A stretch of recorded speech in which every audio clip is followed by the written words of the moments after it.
Le Conseil constitutionnel sénégalais a rendu une décision suite à des demandes formulées par des parlementaires et des candidats à la présidence concernant la loi numéro avril 2024 et le décret numéro 2024-106.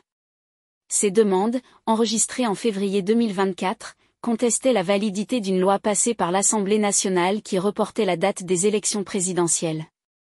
Selon cette loi controversée, les élections présidentielles, initialement prévues le 25 février 2024, étaient repoussées au 15 décembre 2024, prolongeant de ce fait le mandat du président actuel. Les plaignants ont argumenté que cette loi violait les articles 27 et 103 de la Constitution, qui garantissent la durée du mandat présidentiel à 5 ans et le principe de sécurité juridique. Ils ont aussi affirmé que le décret d'application de cette loi était illégal, puisque le président de la République n'a pas le pouvoir de reporter ou d'annuler les élections.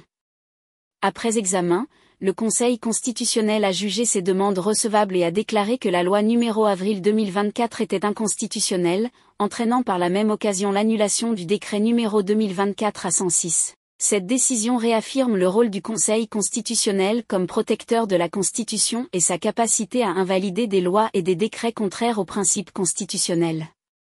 Elle souligne également l'importance du respect de la durée du mandat présidentiel tel que stipulé dans la Constitution, renforçant les principes de l'état de droit et de démocratie au Sénégal. La décision, signée par le président du Conseil constitutionnel, le vice-président, d'autres membres et le greffier en chef, montre leur unanimité sur cette affaire. Elle devait être publiée dans le journal officiel de la République du Sénégal, assurant sa formalisation et sa communication au public. Le gouvernement sénégalais tente de stabiliser la situation politique après avoir décalé la date des élections présidentielles. Un grand nombre d'opposants ont été libérés. La crise sénégalaise est également au cœur des discussions du sommet de l'Union africaine, qui a débuté ce jeudi avant la réunion des dirigeants prévue ce week-end. Dans un effort d'apaisement, le Sénégal, confronté à une crise politique depuis 2 semaines, assiste à la libération de plusieurs opposants.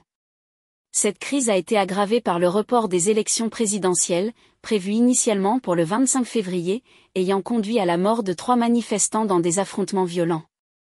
De nouveaux rassemblements sont prévus pour ce vendredi. Plusieurs opposants politiques ont ainsi été relâchés ce soir.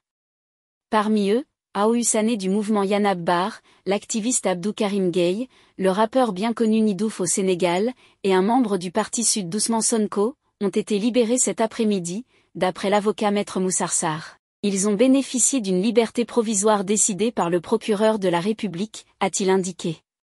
Ces personnes, incarcérées pour certaines depuis plus d'1 an, continueront de voir leur cas examiné par la justice, tout en étant libres provisoirement. Ils étaient accusés de divers faits pouvant compromettre la sécurité publique. Un autre avocat de ces détenus politiques, Maître Clédorli, a mentionné une série de libérations initiées ce matin. Il est compliqué de déterminer le nombre exact de libérations, les détenus étant représentés par différents cabinets. Les avocats anticipent d'autres libérations dans la semaine. Ces libérations interviennent alors que le président Macky Sall faisait face à une forte pression, et s'inscrivent dans les efforts du gouvernement pour apaiser la situation. L'opposition et la société civile réclamaient depuis longtemps ces libérations, qui s'inscrivent dans un mouvement d'apaisement politique.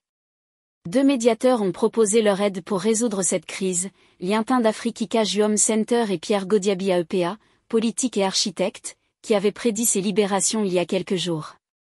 D'après eux, des pourparlers étaient en cours entre le gouvernement et l'opposition, bien que ni l'un ni l'autre n'ait confirmé ces informations.